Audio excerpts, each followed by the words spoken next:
tel il est, tel nous sommes. Nous allons lire deux textes des Écritures. Le premier, ça sera dans 1 Jean chapitre 4, versets 16 à 17. C'est de là d'ailleurs qu'est tiré notre thème et c'est là qu'il y a c'est ça même qui est notre texte de base. Parce que nous sommes en train de parler de l'image de Christ. Donc à l'image de Christ, tel il est, tel nous sommes. 1 Jean chapitre 4, versets 16 à 17. La parole de Dieu dit, et nous, nous avons connu l'amour que Dieu a pour nous. Et Dieu est amour. Et celui qui demeure dans l'amour demeure en Dieu et Dieu demeure en lui. Verset 17, tel il est, tel nous sommes aussi dans ce monde. Et c'est en cela que l'amour est parfait en nous, afin que nous ayons de l'assurance au jour du jugement. Quelqu'un peut-il m'aider à dire, tel il est, tel je suis? Matthieu chapitre 22, versets 15 à 22. Matthieu 22, 15 à 22, je vais poser les préalables dans ce texte et puis après nous allons décoller. Matthieu 22, 15 à 22, il est écrit « Alors les pharisiens allèrent se consulter sur les moyens de surprendre Jésus par ses propres paroles. Ils envoyèrent auprès de lui leurs disciples avec les Hérodiens qui dirent « Maître, nous savons que tu es vrai, que tu enseignes la voie de Dieu selon la vérité, sans t'inquiéter de personne, car tu ne regardes pas à l'apparence des hommes.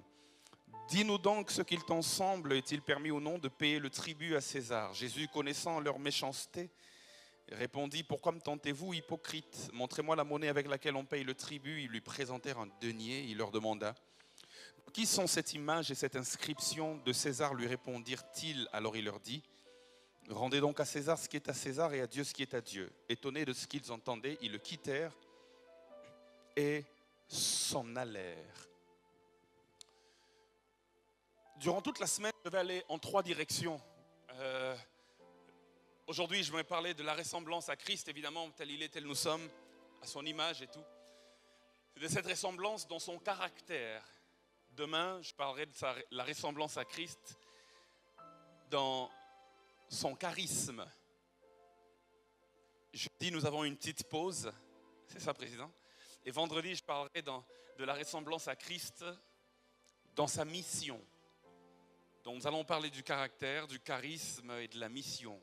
Je vous donne déjà le topo de la semaine. Mais ce qui est bizarre et ce qui est intéressant, et c'est là que ma réflexion commence, parce qu'aujourd'hui j'aimerais beaucoup plus insister sur lui ressembler dans le caractère. Parce qu'un jour on vient tenter Jésus. On vient lui poser une question difficile. La question qu'on lui pose, Louis II dit que c'est une question captieuse. C'est-à-dire une question dans laquelle il y a un piège. C'est le genre de question où si tu réponds par oui, tu es dans le trouble. Et si tu réponds par non, tu es dans le trouble. La question demande à ce que tu dises soit c'est oui, soit c'est non, mais fais attention parce que si tu dis oui, tu as des problèmes. Et si tu dis non, tu as aussi des problèmes. Donc ils se sont concertés. Ils cherchaient le moyen de le faire accuser, le moyen de le tuer. La Bible déclare qu'ils se consultèrent sur les moyens de surprendre Jésus par ses propres paroles. Et puis la Bible dit, ils envoyèrent auprès de Jésus leurs disciples avec les Hérodiens qui dirent « Maître, nous savons que tu es vrai. » Là, ils commencent d'abord par le flatter. Bientôt, ils vont lui tendre un piège, mais avant, ils le flattent d'abord. Ils disent « Maître, nous savons que tu es vrai. » Qui n'aimerait pas entendre ce genre de paroles? Tu es un vrai serviteur de Dieu. Tu es un vrai chrétien. Tu es un vrai enfant de Dieu. Tu es un vrai maître. Il dit, nous savons que tu es vrai et que tu enseignes la voie de Dieu selon la vérité. Et puis ils ajoutent, ils disent, sans t'inquiéter de personne. En d'autres termes, l'amour que tu as pour les gens ne dépasse pas l'amour que tu as pour la vérité. Tu peux aimer les gens, mais quand il s'agit de la vérité, même si tu es Hérode, même si tu es Pilate, même si tu es je ne sais pas qui, tu t'en fous parce que tu dis ce qui est vrai. Est-ce que je parle à quelqu'un? Quelle flatterie! Imaginez qu'on t'aborde comme ça. Elle dit, ma soeur, je sais que tu es vrai. et que tu as un amour exagéré pour la vérité, ça ouvre ton cœur. Et là, il lui bombarde la question. Ils disent, est-il permis ou non de payer le tribut à César? Est-il permis ou non de payer l'impôt à César? C'est ça le piège. C'est un piège parce que s'il répond président en disant oui, il est permis de payer l'impôt à César, les Romains seront d'accord avec lui, ils vont d'ailleurs l'acclamer, mais les Juifs diront que ah ben cet homme c'est un traître, il trahit la nation juive qui est esclave des Romains, et il dit que nous devons payer même l'impôt à nos bourreaux. Donc voilà, c'est un traître, ce monsieur, on vous disait c'est un charlatan, il n'est pas digne d'être appelé juif. Mais s'il dit en même temps, non, ne paye pas l'impôt à César, c'est compliqué parce que là, il s'attire les faveurs des Juifs, pardon, mais les Romains seront contre lui, seront sur son dos pour dire, mais c'est qui ce trouble fait qui vient dire aux gens de ne pas payer l'impôt à l'Empire romain? Mais j'aime Jésus parce que Jésus avait une capacité qui m'a toujours dépassé à répondre aux questions, aux vrais problèmes des gens, sans forcément s'arrêter sur la forme de la question. Jésus était le genre, on lui dit, es-tu le Fils de Dieu? Il te regarde et il dit, ben, tu l'as dit toi-même. Que Jésus était spécialiste dans la réponse aux questions. Et tel nous sommes, je prie que Dieu nous donne cette spécialité-là aussi. Parce que parfois les gens nous tentent des pièges, mais je déclare au nom de Jésus que tu sortiras de tous les pièges qui te sont tendus. On dit, la question est simple, doit-on payer l'impôt à César? C'est-à-dire que normalement, maître, tu nous dis oui, on doit payer l'impôt ou non, on ne doit pas payer l'impôt. Ou alors, tu t'abstiens, tu dis bon, je répondrai à la question une prochaine fois. Jésus ne s'abstient pas, il leur donne une réponse. Et cette réponse a fait qu'à partir de ce jour-là, la Bible déclare qu'ils se sont enfuis loin de lui et ils n'ont plus jamais posé de questions à Jésus. Parce que Jésus demande une pièce d'argent. Il dit, donnez-moi une pièce d'argent. On lui emmène une pièce d'argent. Il fait toute une cérémonie. Et puis il dit, mais de qui est cette image et cette inscription? On lui dit, mais de César. Parce que sur la pièce d'argent, il y avait l'image de César. L'inscription était celle de César. Il y avait la photo de César, si vous voulez. Ce n'est pas vraiment une photo, c'est une image gravée sur une pierre. Vous savez de quoi on parle? Vous avez certainement ça aussi ici au Sénégal, j'imagine. Des pièces, peut-être oui, peut-être non. Il y en a, hein? Voilà, il y a toujours des images. Chez nous, à l'époque, il y avait l'un des grands présidents que l'Afrique a connu, bon, grand par le nombre de temps qu'il a passé dans son règne en tant que président. Il s'appelait Mobutu, le légendaire Mobutu. Alors à l'époque, pour ceux qui ont été un peu de ma génération, on avait ce qu'on appelait, notre monnaie s'appelait le Nouveau Zaïre. Et il y avait des pièces d'argent où il y avait le visage de Mobutu avec son chapeau. Il avait un chapeau assez spécial. C'est School. C'est Kokukungwendu Wazabanga. C'était ça son nom. Et donc, imaginez qu'on prend la pièce, on dit, mais de qui est cette image? On dit, ah ça c'est School, c'est Mobutu. Et c'est ça qu'il leur a fait. Il dit, mais puisque vous dites que c'est l'image de César, rendez à César ce qui est à César. Remarquez bien qu'il n'a pas dit payer à César ce qui est à César. La question c'était, doit-on payer l'impôt? Il n'a pas dit payer dans la réponse, il a dit rendez. Je prie que Dieu te donne beaucoup de sagesse dans la manière de répondre aux questions qui sont posées. Il dit, mais rendez à César ce qui est à César. Et pour moi, honnêtement, il peut s'arrêter là parce qu'il a répondu à la question. Doit-on payer l'impôt à César? Mais puisque vous avez vu là l'inscription de César, mais rendez-lui sa monnaie. Maître, tu as répondu à la question, arrête-toi là. Mais Jésus ajoute quelque chose. Il dit, et à Dieu ce qui est à Dieu. On ne lui a pas posé la question de savoir si on devait payer la dîme à Dieu ou l'offrande à Dieu. La question concernait de payer l'impôt à César. Il dit, rendez à César ce qui est à César, et il ajoute quelque chose. J'imagine que les gens sont sur le point de partir. Il dit, oh, attendez. Et puis ils se retournent et disent, et à Dieu ce qui est à Dieu. J'ai commencé à réfléchir, je me suis dit, mais c'est quoi qu'on doit rendre à Dieu? Parce que si on doit rendre à César son impôt, à Dieu, on peut dire qu'on peut lui rendre nos louanges, n'est-ce pas? À Dieu, on peut dire que, au sujet de Dieu, on peut dire qu'on peut lui rendre notre adoration. Au sujet de Dieu, on peut dire qu'on peut lui rendre nos dîmes et même nos offrandes. qu'est-ce que Jésus veut dire par adieu ce qui est à Dieu? Et c'est là au fait que le principe de l'image vient. Parce que remarquez que Jésus ne leur a pas dit prenez n'importe quelle pièce donnée à César. Il dit puisque c'est l'image de César, rendez à César ce qui est à César. On doit garder le même principe même par rapport à Dieu. Parce que si on doit rendre à César son image, alors on doit aussi rendre à Dieu son image. De qui est cette image? L'image est de César. Alors rends à César son image. Mais j'aimerais te poser une question. De qui es-tu l'image? Pas ma question, alors tu sauras à qui tu dois te rendre.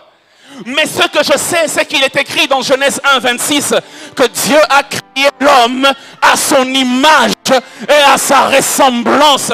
J'aimerais dire à un jeune des assemblées de Dieu, nous devons toute notre vie nous rendre à Dieu. Au-delà des dîmes, au-delà des offrandes qu'on donne, au-delà de la louange, des danses et même de l'adoration.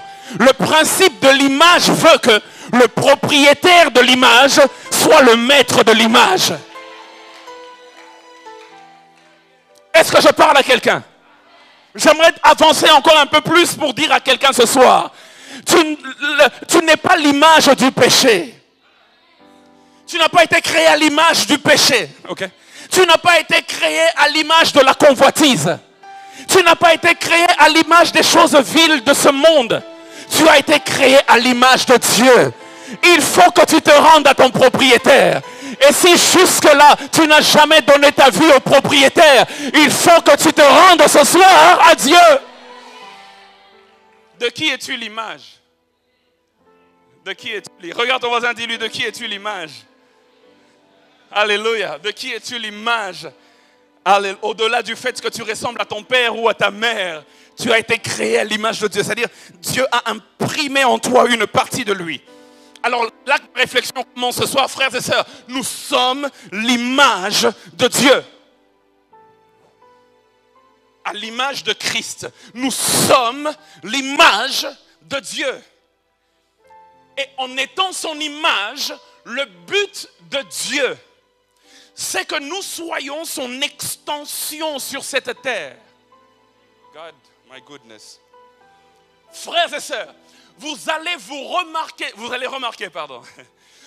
remarquer dans la parole de Dieu au commencement, quand Dieu a créé son image, il est parti se reposer. Tant qu'il n'a pas créé son image, tant qu'il n'y a pas quelqu'un qui lui ressemblait, il n'avait pas de repos. Oh my God. Le jour où il a créé quelqu'un qui lui ressemblait, il est parti se reposer. À chaque fois que tu ne ressembles pas à Dieu, tu donnes à Dieu du travail. Mais quand tu ressembles à Dieu, Dieu se repose, car toi tu peux assurer la continuité.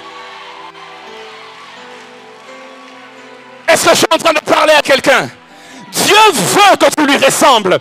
Et quand tu ne lui ressembles pas dans un domaine, dans un territoire, dans une ville, dans un quartier où il t'a placé, tu lui donnes du travail. Mais quand il voit que tu es son image, il dit mon fils peut gérer. Ma fille peut gérer. Est-ce que je parle à quelqu'un? C'est-à-dire que les gens ne vont plus seulement aller consulter Dieu, mais les gens sauront que l'adresse de Dieu, c'est toi, parce que tu es l'image de Dieu.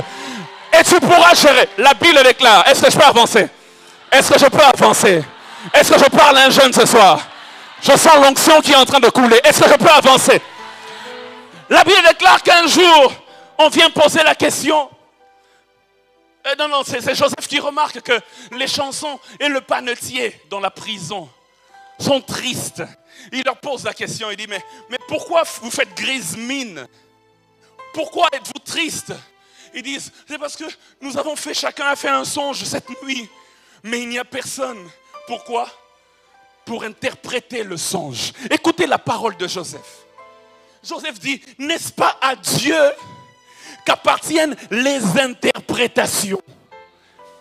Ok, maintenant si tu me dis que c'est à Dieu qu'appartiennent les interprétations, il faut que tu me dises dans la suite, allez donc consulter Dieu, et il interprétera pour vous. C'est logique.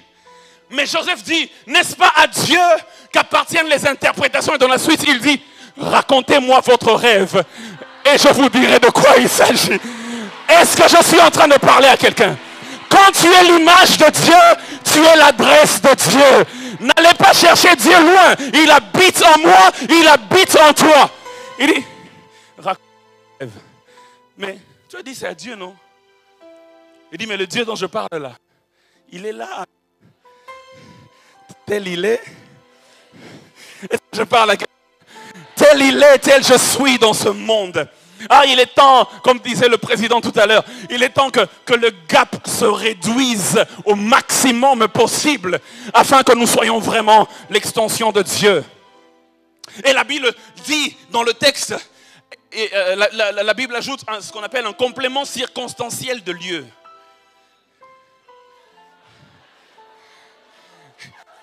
Est-ce que je peux avancer? Tu n'aimais pas le cours de français, hein?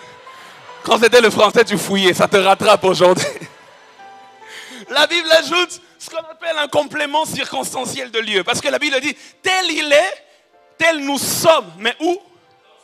Dans ce monde, c'est ça, le complément circonstanciel de lieu. C'est-à-dire la Bible précise dans quel lieu nous devons être ce que le Père est.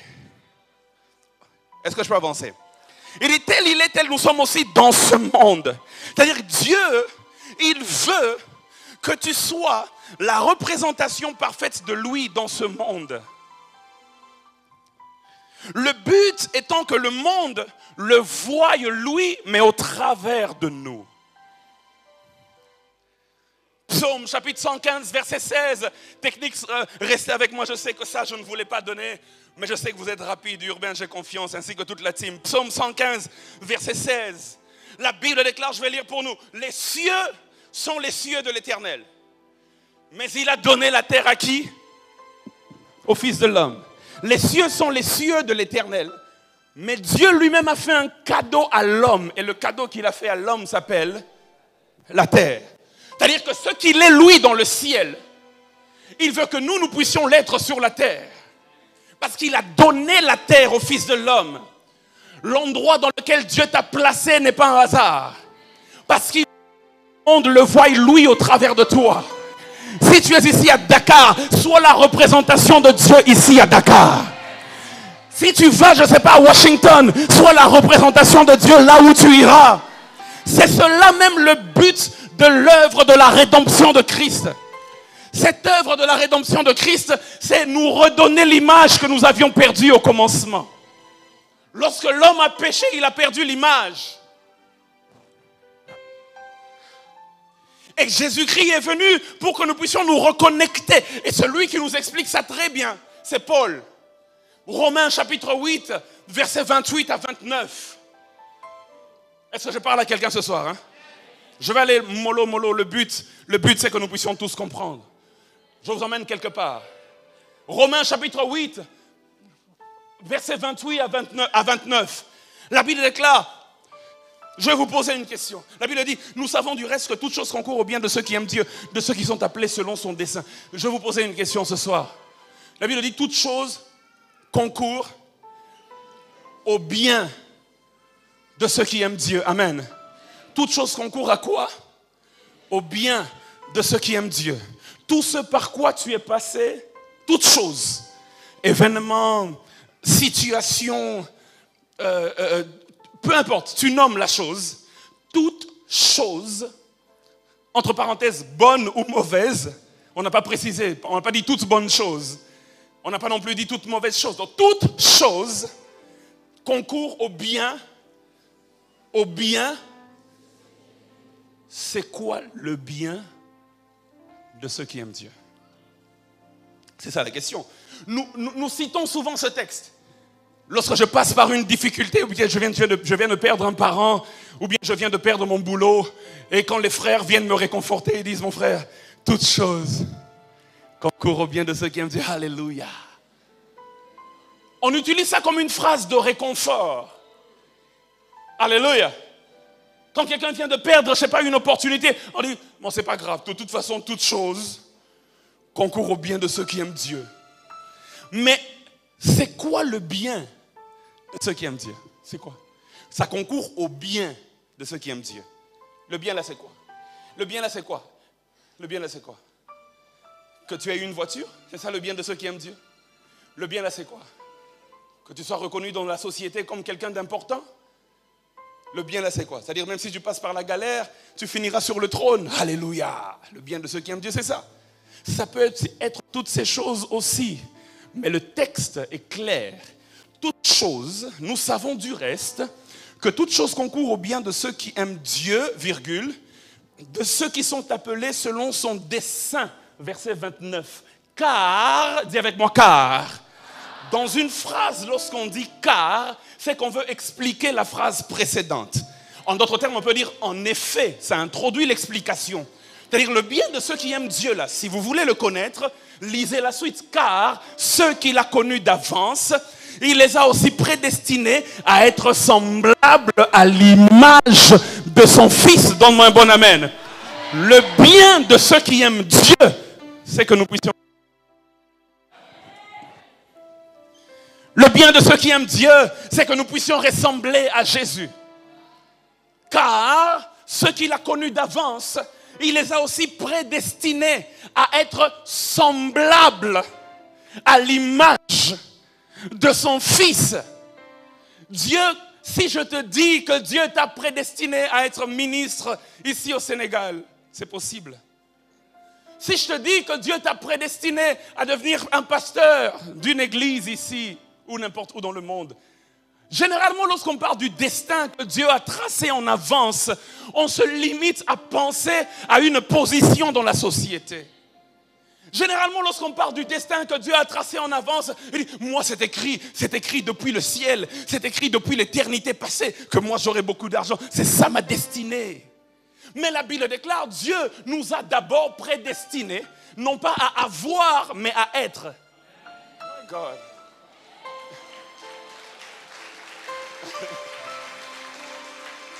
Est-ce que je parle à quelqu'un?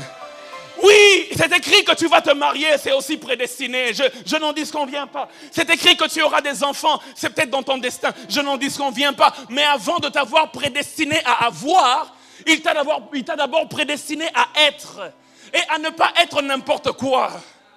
Mais il dit à être semblable à l'image de son Fils. Voici une prière que plusieurs chrétiens font, mais que j'aimerais vous demander d'arrêter de faire.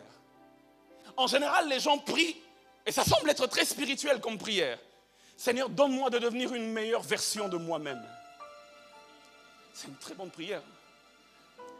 La plupart des coachs, la plupart des comment devenir une meilleure version de toi.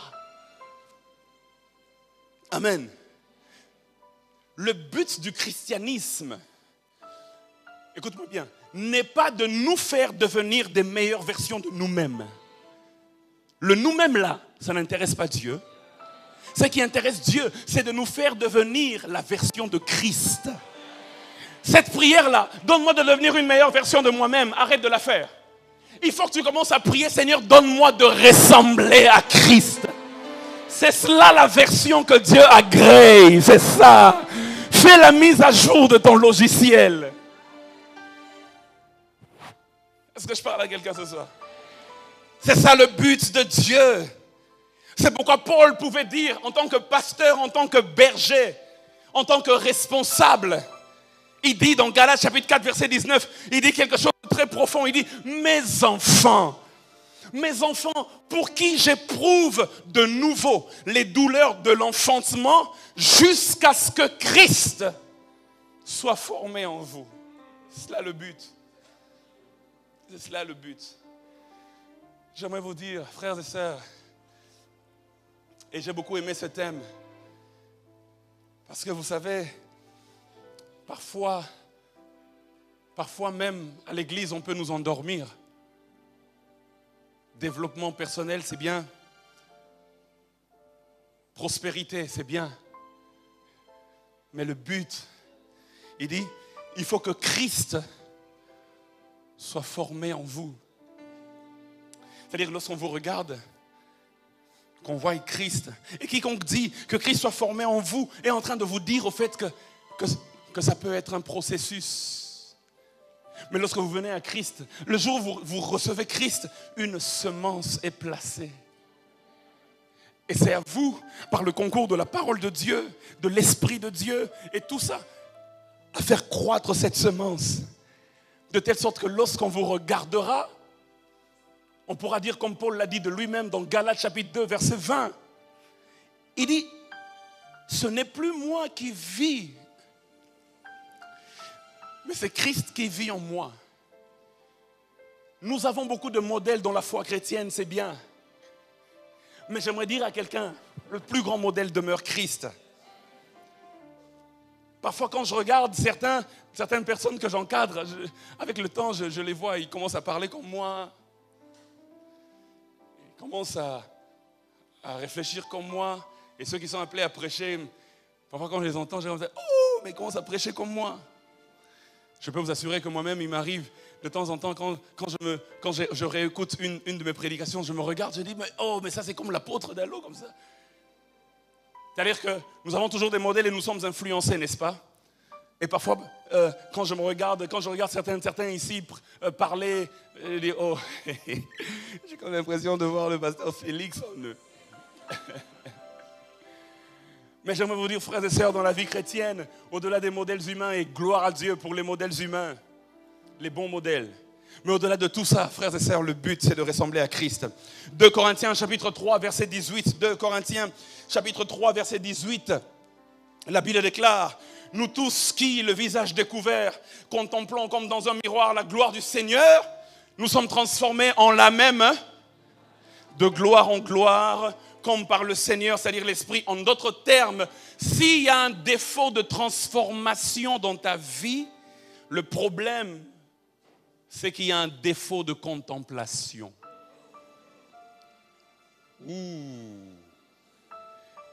Si tu te transformes en quelqu'un de mauvais, c'est que tu contemples le mauvais exemple. Il dit, nous tous qui, le visage découvert, nous contemplons la gloire du Seigneur, nous sommes transformés. La transformation dépend de la contemplation. Si tu es une chrétienne et un chrétien, mais que tu ressembles beaucoup plus à quelqu'un d'autre qu'à Christ, c'est que tu contemples beaucoup moins Christ, mais que tu contemples beaucoup plus le quelqu'un d'autre à qui tu ressembles. Le problème de l'image, c'est que l'image que nous formons en nous dépend de ce que nous contemplons. Est-ce que je peux encore insister un peu là? J'aimerais le redire. Le problème de l'image, c'est que l'image que nous formons en nous dépend de ce que nous contemplons. J'ai besoin d'avoir un peu l'heure, hein, pour ne pas abuser. Le problème de l'image, c'est que l'image que nous formons en nous dépend de ce que nous contemplons. Il dit, nous tous qui, le visage découvert, contemplons la gloire du Seigneur, nous sommes transformés en sa même image. Philippiens chapitre 3, verset 17. Paul dit quelque chose que lui-même corrige quelque part d'autre dans la Bible toujours. Il dit, soyez mes imitateurs, frères. C'est bien. Et portez les regards sur ceux qui marchent selon le modèle que vous avez vu en nous. Il invite les gens, il dit, soyez mes imitateurs, imitez-moi. Dans 1 Corinthiens chapitre 11, verset 1, là il le dit mieux. 1 Corinthiens 11, 1, il dit, soyez mes imitateurs, comme je le suis moi-même de qui? De Christ. En d'autres termes, si vous voyez dans ma vie des points de non-ressemblance à Christ, ne m'imitez pas. Imitez-moi seulement dans la mesure où vous voyez que Christ est formé en moi. C'est-à-dire, imite celui qui imite Christ. Est-ce que je parle à quelqu'un? Alléluia. Et c'est pourquoi il faut que les gens voient en nous Christ afin qu'ils imitent le bon modèle. Et je disais que ce soir, j'allais me concentrer sur la ressemblance à Christ dans le caractère. Dans le caractère. Demain, je parlerai du charisme. Aujourd'hui, je vais insister sur le caractère. Je me suis posé la question, en parlant de caractère, 1 Jean chapitre 4, versets 7 à 9. C'est quoi le caractère de Christ que nous devons imiter? 1 Jean 4, 7 à 9. Et puis nous allons sauter pour lire le verset 12. Et puis nous allons sauter encore pour lire le verset 16 à 17. Le verset 16 à 17, c'est notre verset de base. Mais on va d'abord faire verset 7 à 9, ensuite on saute, on lit verset 12, et ensuite on saute, on lit verset 16 à 17. La Bible dit, 1 Jean 4, 7 à 9, il dit, bien-aimés, aimons-nous les uns les autres, car l'amour est de Dieu. Et quiconque aime est né de Dieu et connaît Dieu. S'il y a un écran à côté de toi, ou si tu as une Bible, aide-moi à suivre ça aussi dans ta Bible ou dans l'écran. Verset 8, il dit, celui qui n'aime pas n'a pas connu Dieu, car Dieu est... Verset 9, il dit, l'amour de Dieu a été manifesté envers nous, en ce que Dieu a envoyé son Fils unique dans le monde afin que nous vivions par lui. Verset 12, il dit, personne n'a jamais vu Dieu. Si nous nous aimons les uns les autres, Dieu demeure en nous et son amour est parfait en nous. Et c'est là maintenant que le verset 16 à 17 devient intéressant et ça prend tout son sens. Et nous avons connu l'amour que Dieu a pour nous et nous y avons cru. Dieu est amour et celui qui demeure dans l'amour demeure en Dieu et Dieu demeure en lui tel il est. Donc selon le contexte, c'est quoi, c'est quel caractère de Dieu que nous devons copier. Tout à l'heure dans le sketch, lorsque le bien-aimé est en train de dire à l'autre, il dit, mais l'autre dit, mais je donne l'argent aux pauvres, je donne l'aumône aux pauvres, je fais ceci, je fais cela. Il dit, oui, mais il te reste une chose, il faut que tu aimes comme Christ aime. Quand il dit ça, je suis en train de me dire dans mon cœur, mais président, c'est quoi que vous m'avez fait là? Donc ma prédication, vous l'avez donné ça dans un sketch. Et j'ai fait la même prière que j'ai fait l'année passée, lorsqu'un diacre qui devait m'introduire a commencé à prêcher mon message, sans savoir que c'était le message que j'avais préparé, évidemment. C'est juste que l'Esprit nous a conduits de la même manière. Je priais, dit, Seigneur, fais-le taire, fais-le taire. Il dit, Seigneur, fais-le taire. Le contexte est clair. Et j'aimerais nous encourager, chère jeunesse des Assemblées de Dieu de Dakar, lorsque nous lisons un texte, lisons-le dans son contexte. D'abord, avant de commencer à aller dans tous les sens, comprenons le contexte. Amen.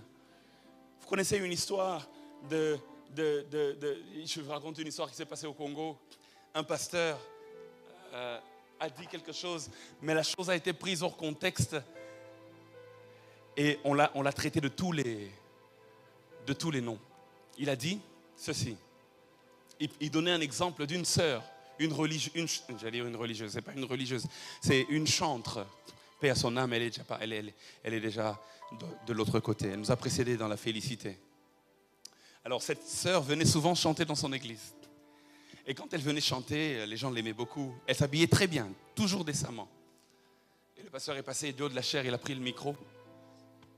Maintenant, la phrase qui a été prise hors contexte, les gens disaient, ce pasteur-là, c'est un impudique, regarde, d'ailleurs, il couche avec cette sœur-là. Et puis on dit, mais pourquoi vous dites ça?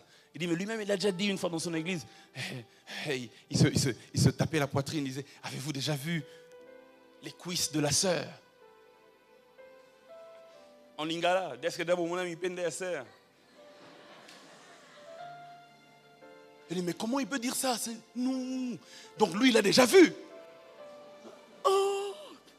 Donc c'est un impudique. Au fait, dans le contexte, lorsque vous allez suivre le message du pasteur, il dit exactement ceci. Sœurs de l'église, habillez-vous décemment. Couvrez vos cuisses. Les cuisses de la sœur ici. Parce que la sœur là, elle se couvrait toujours les cuisses. Maintenant, quand vous prenez une phrase et vous l'enlevez de son contexte, et vous pouvez tuer. Alors dans le contexte de 1 Jean 4, Christ ou Paul, enfin Jean, est en train de dire, celui qui n'aime pas son prochain, l'amour de Dieu n'est pas. Il va plus loin, il dit quelque chose de plus grave, il dit, celui qui n'aime pas son prochain n'a pas connu Dieu, Jesus Christ. Et puis il dit, voici comment l'amour de Dieu s'est manifesté. Dieu lui-même a envoyé son Fils unique mourir pour nous. Et il va plus loin, il dit, et si Dieu nous a aimés, verset 16, il dit, et nous avons connu l'amour de Dieu que Dieu a pour nous et nous y avons cru. Dieu est amour. Et celui qui demeure dans l'amour demeure en Dieu. Et Dieu demeure en lui. Ensuite, il dit, tel il est, tel nous sommes. Dans le caractère, Dieu veut que nous lui ressemblions dans la manière d'aimer notre prochain. Ma prédication devient intéressante à partir d'ici. Parce que je vais vous inviter tout à l'heure à faire une introspection. Mais avant de vous inviter à faire une introspection, laissez-moi développer un peu sur cet amour. Luc chapitre 24, versets 27 à 31. La Bible dit, et commençant par Moïse et par tous les prophètes, il leur expliqua dans toutes les Écritures ce qui le concernait.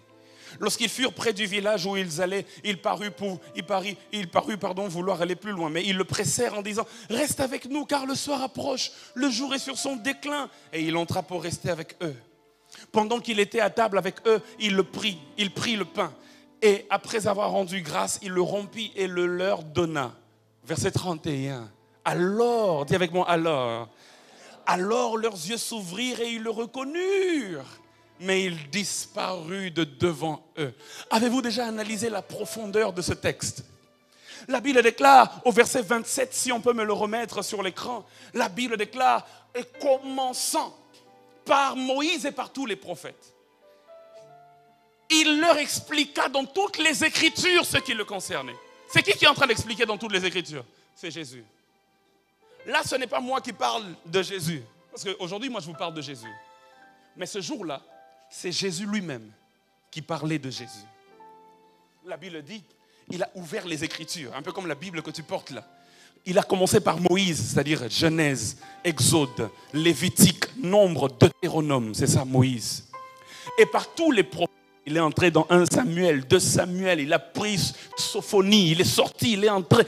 Il a commencé à expliquer tout ce qui le concernait lui-même. Quelle révélation! Est-ce que vous vous imaginez Jésus en train de vous prêcher Jésus?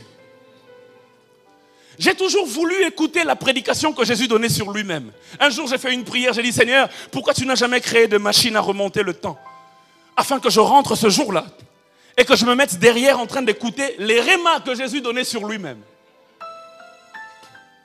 Aujourd'hui, nous, on vous balance des rémas sur Jésus, ça nous édifie. Mais imaginez, Jésus lui-même vous prêche Jésus. Jésus a commencé à leur expliquer ce qui le concernait dans toutes les Écritures. Il a tout balayé, il a balayé. Mais vous savez quoi? Ils ne l'ont pas reconnu. Il a démontré la science, il a démontré la sagesse, il a démontré la révélation, la profondeur. Mais vous savez quoi? Ils ne savaient pas que c'était Jésus. Mais la Bible déclare, lorsqu'ils sont entrés dans la maison, il a pris le pain, il l'a rompu et le leur a donné. Leurs yeux se sont ouverts. Ils ont su que c'était Jésus. On ne reconnaît pas le Jésus en toi par la connaissance que tu as. On reconnaît le Jésus en toi par le geste d'amour. Est-ce que je parle à quelqu'un? Il a tout démontré. C'était rien. Il maîtrise les Écritures. Ils n'ont pas reconnu. Mais quand il a rompu le pain, ça c'est un geste d'amour. J'aimerais dire à quelqu'un, l'amour, c'est par l'amour que l'on reconnaît que vous êtes les disciples du Seigneur. C'est quoi cet amour? Je vais conclure dans 5 minutes. On va prier. 13, versets 1 à 7. 1 Corinthiens 13, versets 1 à 7. La Bible dit, quand je parlerai les langues des hommes et des anges. J'aime pas la version ici qui dit, si je n'ai pas la charité, non, même si je n'ai pas l'amour. Trouvez-moi la version parole de vie. Ou bien une autre version qui dit la même chose, même le semeur. Voilà. Il dit, je peux parler les langues des hommes et les langues des anges. Mais si je n'aime pas les autres, ou encore si je n'ai pas l'amour, je suis seulement une cloche qui sonne.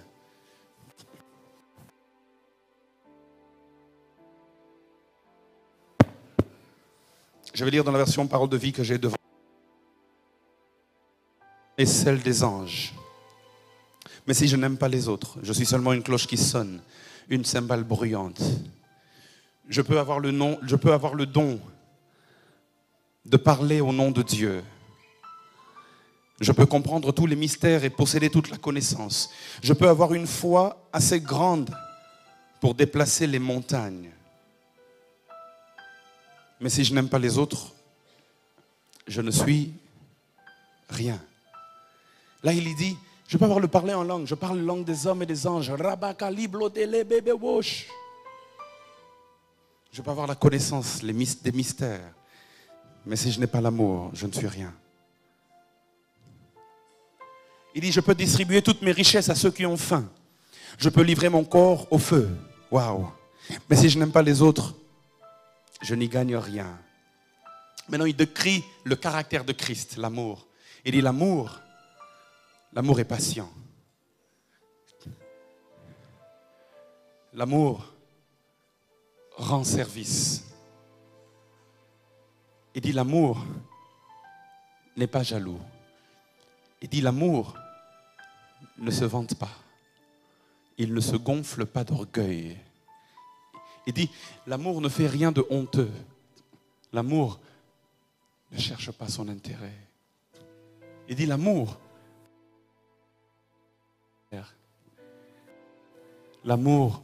ne se souvient pas du mal. L'amour ne se réjouit de la vérité. Il dit, l'amour excuse tout. L'amour croit tout. L'amour espère tout.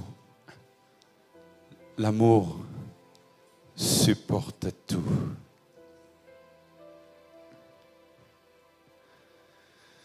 L'amour ne se met pas en colère. C'est fort, hein? L'amour ne se souvient pas du mal. Y a-t-il un rancunier ce soir?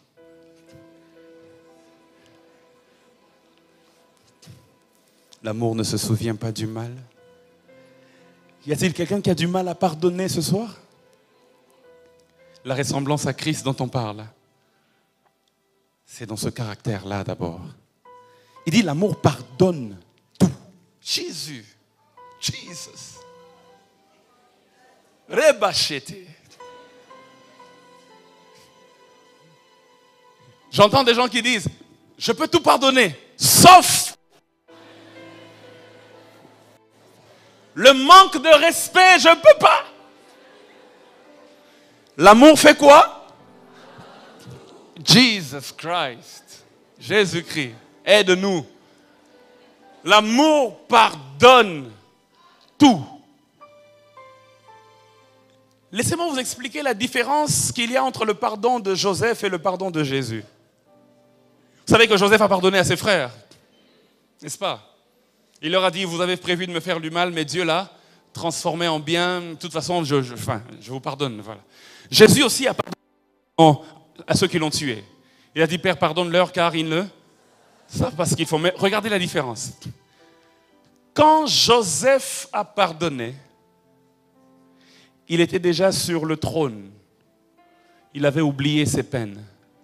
Il a même déjà eu un enfant, il l'a appelé Manassé, parce que Dieu m'a fait oublier ma peine. C'est-à-dire que c'était plusieurs années après, la plaie a déjà guéri, Dieu l'a restauré, Dieu l'a élevé. C'est dans la gloire qu'il dit à ses frères, je vous pardonne. Mais quand Jésus pardonne, il était sur la croix. Les plaies étaient encore claires. Le sang coulait encore. Ça faisait encore mal. Il y a même un soldat qui est venu avec une grosse lance et qui l'a percé au côté. Et c'est là dans la douleur qu'il dit, Père, pardonne-leur. Il est possible que ta douleur ne soit pas encore passée, mais que tu accordes quand même le pardon à quelqu'un. Il est possible que jusqu'à présent, quand tu penses à lui, tu es énervé, que voilà, la plaie est encore là, ouverte. Mais Jésus n'a pas pardonné quand il est arrivé à la droite du Père. Jésus a pardonné quand il souffrait encore sur la croix. J'aimerais dire à quelqu'un, ne dis pas quand ça va s'arranger, je vais pardonner. Même maintenant, tu peux le faire. Parce que tel il est, tel nous sommes. Et je vais finir en disant ceci. Matthieu chapitre 5. versets 43 à 48. Matthieu 5, 43 à 48. Matthieu 5, 43 à 48. Regardez avec moi sur l'écran. Il dit ceci. Vous avez appris qu'il a été dit, tu aimeras ton prochain et tu haïras ton ennemi. Mais moi je vous dis. Est-ce qu'on peut dire ça ensemble? On commence par au début. Mais moi je vous dis, 1, 2, 3. Mais moi je vous dis, aimez vos ennemis. Bénissez ceux qui vous maudissent. Faites du bien à ceux qui vous haïssent. Et priez pour ceux qui vous maltraitent et qui vous persécutent. Ne sois pas pressé, hein, mon frère. Restons là d'abord. Je veux qu'on le répète encore. Et je prie que quand tu le répètes, que ça prenne vie en toi.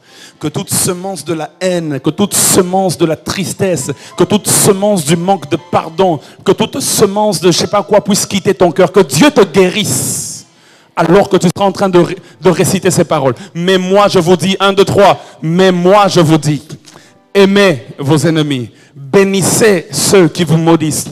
Faites du bien à ceux qui vous haïssent et priez pour ceux qui vous maltraitent et vous persécutent. Et puis il continue en disant, verset 45, afin que vous soyez fils de votre Père qui est dans les cieux.